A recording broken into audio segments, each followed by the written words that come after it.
Halo guys, apa kabar kalian semua? Mimin di sini bakal melanjutkan alur cerita Sword Star. Disclaimer dulu bahwa kemungkinan besar ada perbedaan antara novel dan versi Donghuanya, tapi alur cerita utamanya tetap sama. Jadi tanpa ragu, Mimin akan membawakan alur ceritanya. Ada Saweria dari Yuan. Menurutmu siapa yang lebih kuat, Min? Lo Feng apa Tang Yun? Ya jelas Lo Feng ya. Dari Titik, kok aneh namanya? Semangat Min, oke. Dari Da, buat kopi Min. Pas banget hujan-hujan ngopi, syahdu banget. Makasih banyak yang sudah support Mimin lewat Saweria maupun like ya guys. Semoga kalian sehat selalu dan lancar rezekinya. Amin. Yuk kita langsung ke videonya. Lo Feng memasukkan jejak kekuatan ilahi ke dalam bilah pedang hitam itu dan menyegel jejak kehidupannya di sana, membuat bilah pedang itu mengenali dirinya sebagai pemiliknya. Mata binatang bertanduk emas berbinar karena kebingungan. Apa yang terjadi? Mengapa tidak ada informasi yang ditransfer? Tubuh laut terpencil Lo Feng juga menatap bilah hitam itu dengan bingung. Biasanya, ketika harta karun atau harta karun sejati mengenali seseorang sebagai pemiliknya, harta karun itu akan mentransfer informasi ke pikiran pemiliknya. Informasi itu umumnya berupa deskripsi, senjata atau teknik yang digunakan untuk memanfaatkan barang berharga itu. Tentu saja ada pengecualian, seperti peta bintang, sayap sawu, dan mutiara menara. Jika makhluk agung yang menciptakan benda berharga itu telah meninggalkan informasi, pasti ada informasi yang terkandung di dalam benda berharga itu. Mutiara menara adalah bagian dari menara bintang, jadi tidak mengandung informasi apapun. Sedangkan untuk peta bintang, itu adalah harta karun sejati biasa yang diciptakan oleh Shousanke dengan gulungan gambar dan banyak bintang segel. Itulah sebabnya beberapa harta karun sejati dan harta karun biasa tidak mengandung informasi apapun. Namun, menurut informasi yang dikumpulkan oleh kesatria Guangzhou, harta karun sejati dan harta karun biasa yang muncul di bintang-bintang asli dibiarkan oleh alam semesta. Mereka seharusnya membawa informasi secara alami. Harta karun ini tampaknya tidak memiliki apapun. 8 kesatria senior menyerang sayap binatang bertanduk emas tanpa henti, mengganggu pikiran Lo Feng. Binatang bertanduk emas mengecilkan bilah hitam raksasanya dan menyatukannya dengan tubuhnya. Dia melolong, membuat langit dan daratan bergetar. Pada saat yang sama, sayap emas raksasa itu dengan cepat mengecil dari lebar ratusan ribu mil menjadi lebar puluhan ribu mil. Dan dia memperlihatkan tubuh binatang bertanduk emas dan lautan terpencil. 8 kesatria itu menjadi kecewa. Mereka semua tahu bahwa mereka punya kesempatan jika benda berharga itu tidak mengenalinya sebagai pemiliknya. Namun, satu-satunya cara mereka bisa menangkap benda berharga itu adalah dengan menghabisi binatang bertanduk emas. Dan binatang bertanduk emas mampu mempertahankan diri dari ke-8 kesatria. Jika dia ingin melarikan diri, tidak ada cara mereka bisa menghentikannya. Mereka semua kesal. Ukuran binatang bertanduk emas itulah yang membuat mereka tidak bisa mengambil barang berharga itu dengan paksa. Tubuh dewanya terlalu besar, dan tubuh dewa kita mungkin akan terbakar habis sebelum kita bisa menghabisinya. Kalian terlambat, kata binatang bertanduk emas dengan suara serak. 3 kesatria dari aliansi wilayah utara dan aliansi Hong telah pergi. Tubuh binatang bertanduk emas dan tubuh lautan terpencil menyaksikan mereka pergi. Dia melihat satu demi satu tim datang ke sini, mengikuti jejak energi harta karun sejati. Binatang angkasa itu punya barang berharga, gerutu seorang pendatang baru. Para kesatria berspekulasi tentang apa yang terjadi dengan rekan-rekan mereka. 3 kesatria dari aliansi wilayah utara terbang kembali ke tempat mereka tinggal, yaitu puncak sebuah gunung kecil. Aliansi binatang luar angkasa itu misterius dan kuat. Keduanya memiliki harta karun jenis domain, harta karun sejati bersayap, dan sekarang harta karun sejati bilah hitam. Mereka semua saling berbicara, sementara sang kesatria yang terbuat dari logam tengah merenung. Mata kesatria logam ungu itu berbinar. Dia mengisolasi mereka dari lingkungan sekitar dengan kekuatan ilahinya dan menatap kesatria binatang aneh dengan ratusan sirip punggung lembut di sekitar mulutnya. Kesatria rakun, seharusnya kamu punya tubuh di pusat aliansi kita. Kirim pesan ke aliansi kita dan beritahu mereka bahwa kita baru saja menemukan pedang Sungai Luo. Kedua kesatria lainnya tercengang. Pedang Sungai Luo merupakan harta karun sejati yang paling menarik dalam 1 abad setelah bintang-bintang asli terbuka. Sebuah makam raksasa muncul dari bawah tanah. Itu adalah makam pedang. Sebuah prasasti kuno di makam pedang mengatakan bahwa ada banyak pedang dewa dan beberapa harta karun sejati biasa. Dan yang paling berharga dari semuanya adalah komponen Sungai Pedang Luo yang terbuat dari kompas dan 9 pedang dewa. Setelah semua pedang dewa diintegrasikan ke dalam kompas, itu bisa menjadi sungai pedang tanpa batas, dan itu sungguh maha kuasa. Jika ke-9 bilah pedang itu digabung menjadi satu, kekuatannya akan lebih dahsyat lagi. Itu adalah harta karun tipe domain, tetapi memiliki kekuatan serangan seperti harta karun sejati tingkat atas. Kompas itu sendiri sudah merupakan harta karun sejati biasa tipe domain. Kekuatannya dapat ditingkatkan dengan menggabungkan 1 bilah pedang. Semakin banyak bilah pedang dewa di dalam kompas, semakin kuat pula kompas itu. Kompas itu akan mencapai status sempurna setelah semua bilah pedang dewa bergabung dengannya. Itu adalah harta karun sejati yang luar biasa. Terakhir kali kompas itu muncul, kompas itu hanya membawa 1 bilah hitam. Di mana kita menemukannya? Kata kesatria rakun.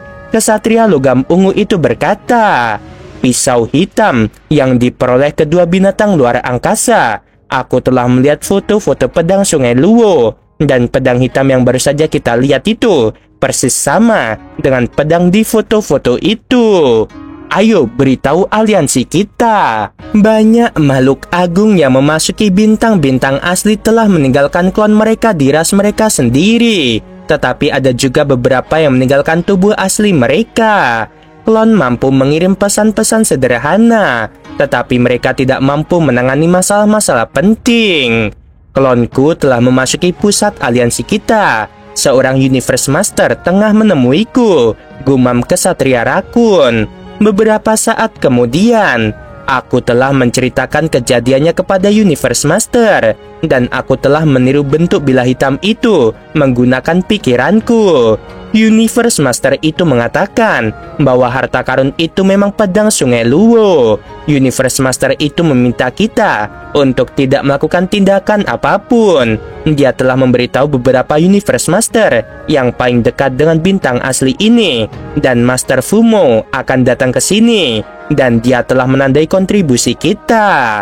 Aliansi wilayah utara segera mengatur makhluk-makhluk agung untuk pergi ke bintang asli tempat Lo Feng tinggal.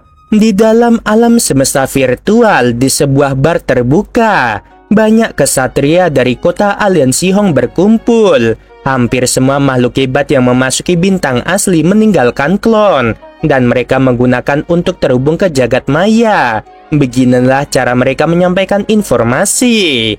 Harta karun sejati lainnya muncul. Lihat, ini dia. Aku melihatnya sendiri. Semua orang tertarik dengan apa yang terjadi pada bintang asli.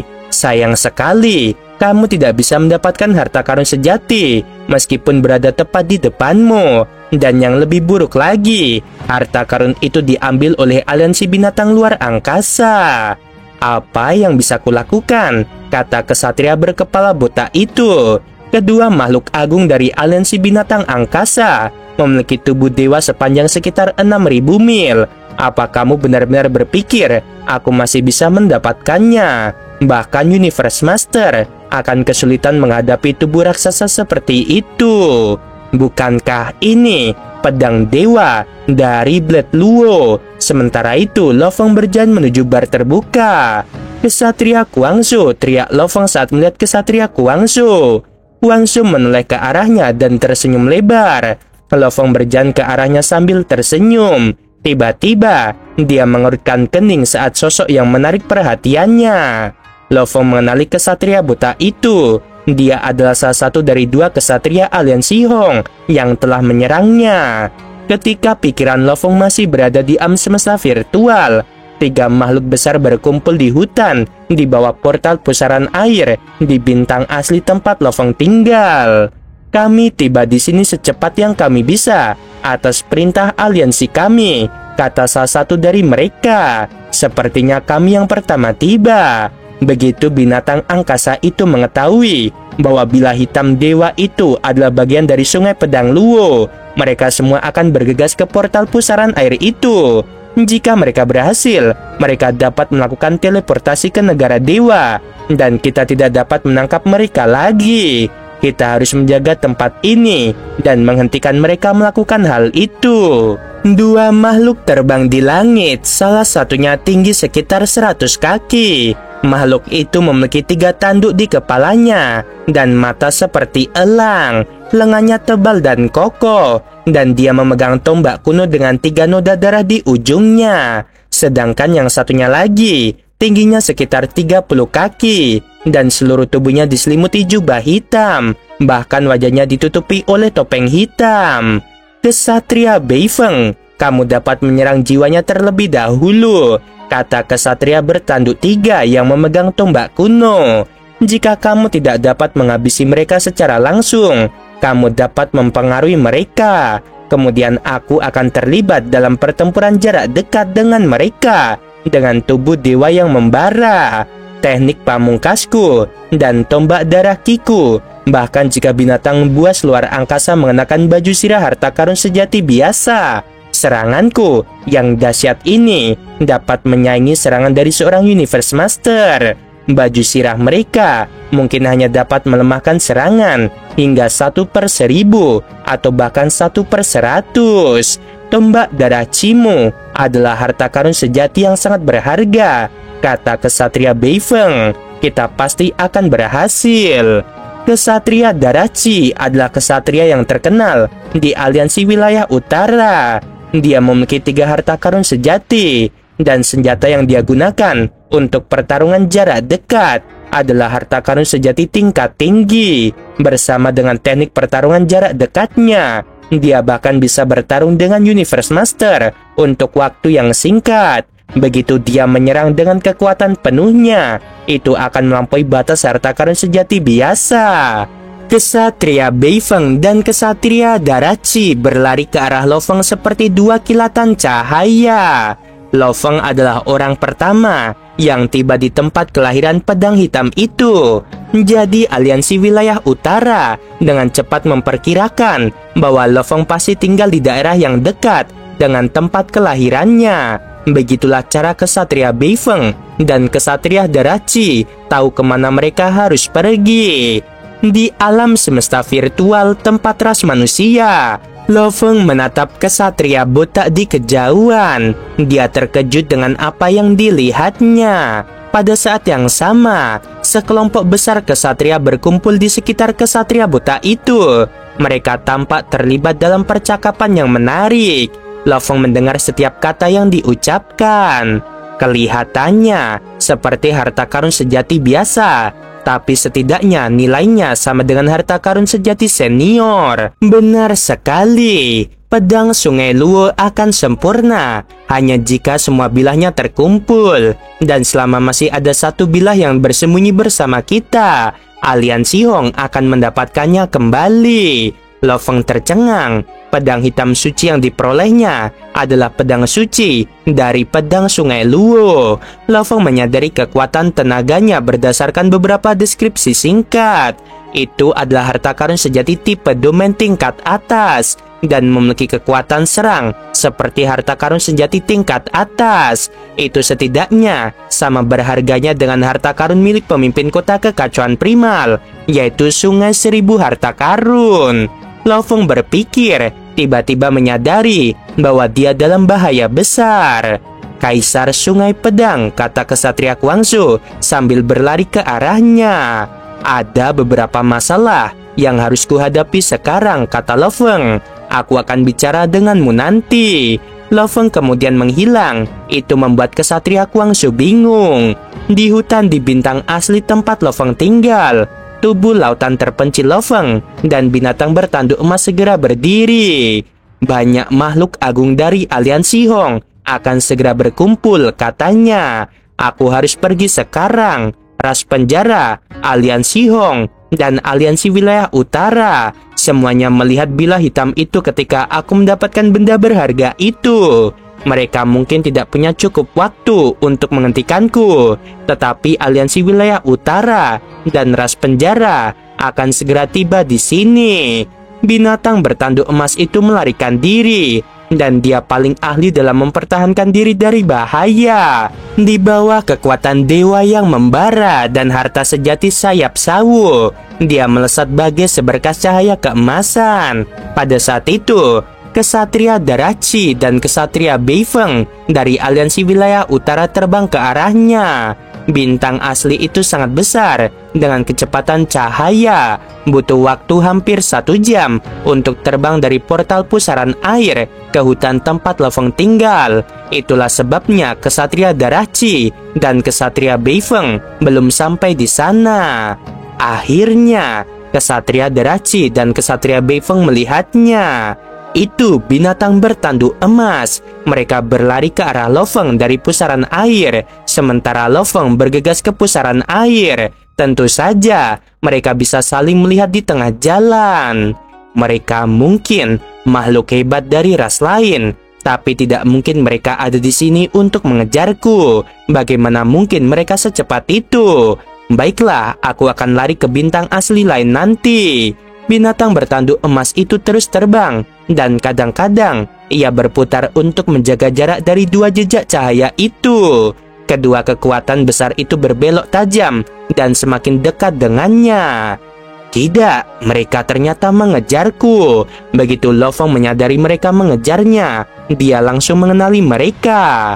Binatang angkasa, kata sebuah suara lembut. Tidak mungkin kalian bisa lari. Sebuah suara berat segera menambahkan, berikan kami bilah pedang itu.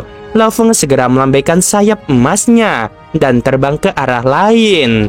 Aku tidak menyangka akan ketahuan secepat ini, gerutunya. Portal pusaran air keluar sepertinya sudah ditemukan.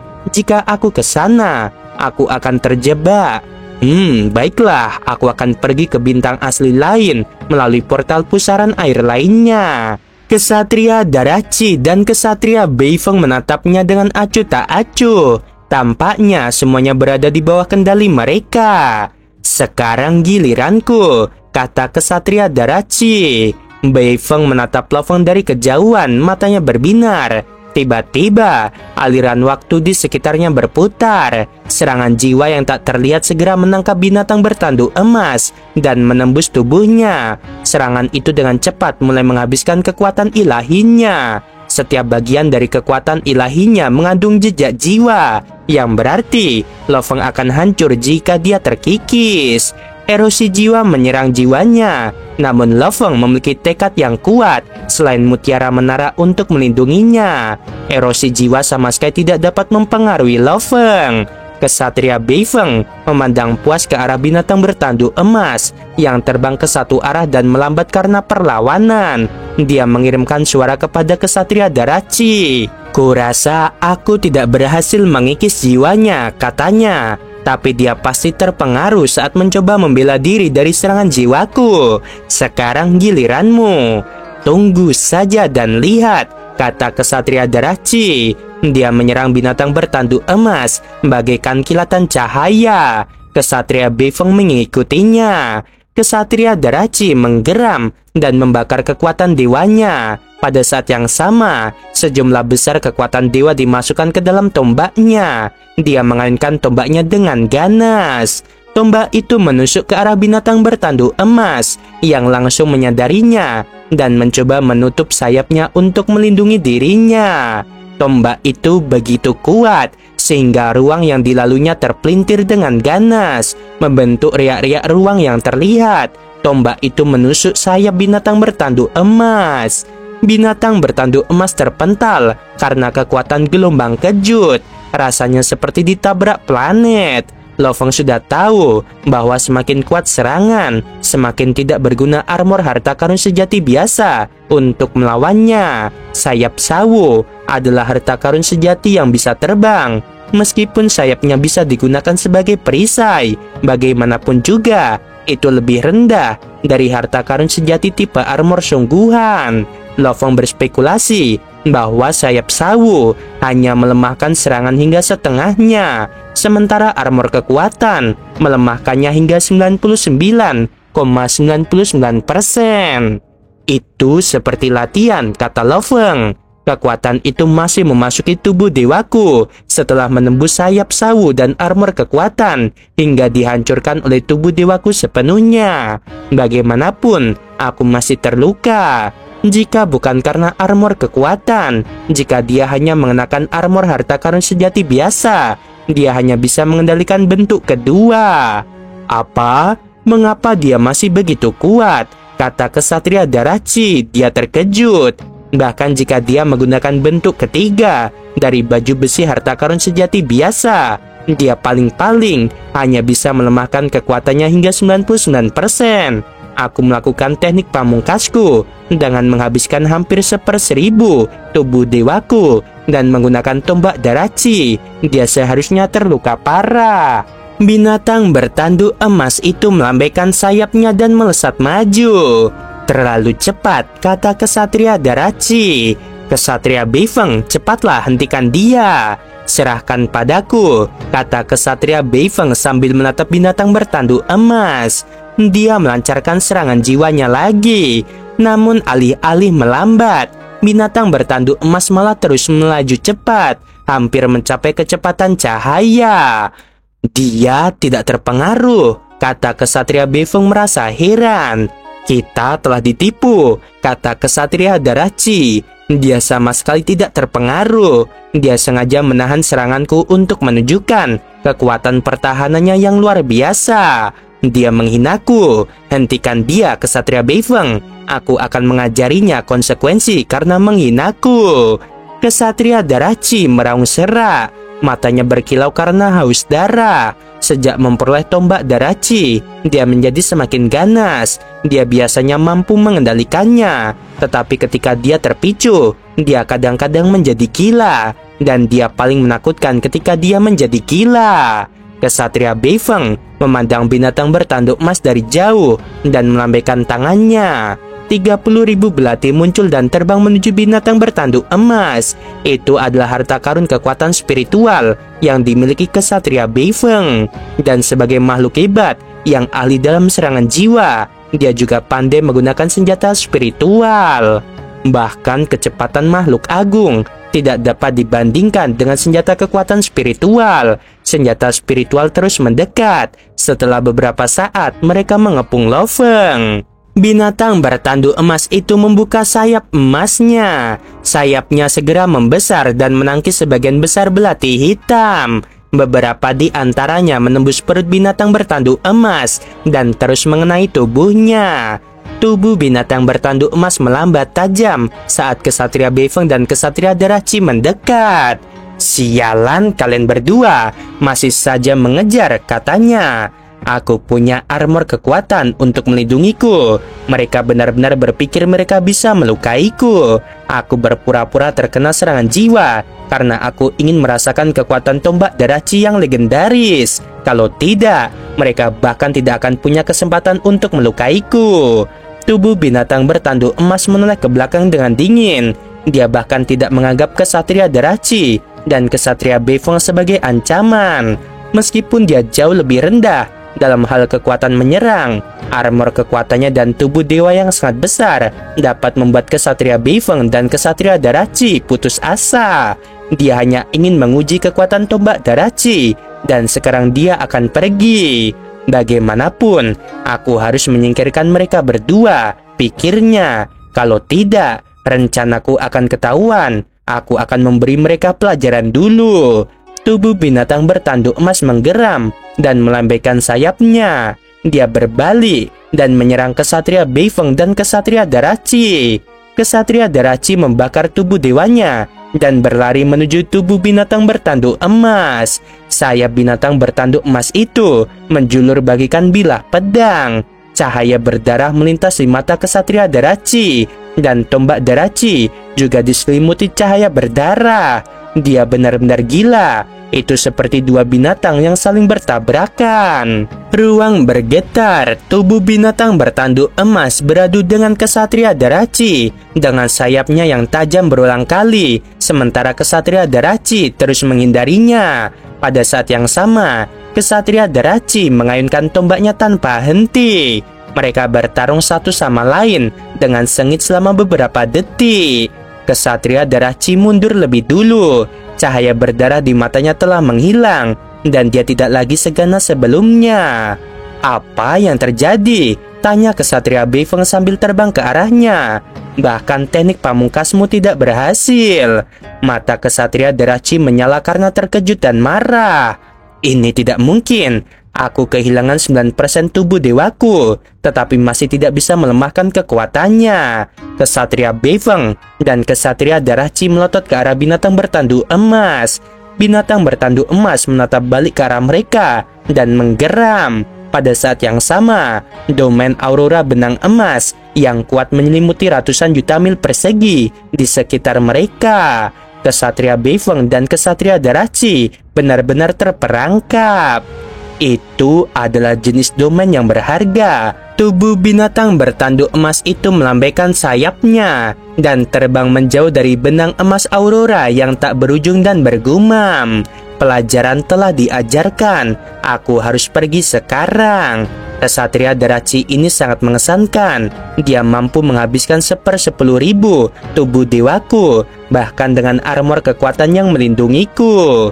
Oke guys, sampai di sini dulu. Sebelum video berakhir, Mimin mau bilang sungguh membagongkan. Terima kasih.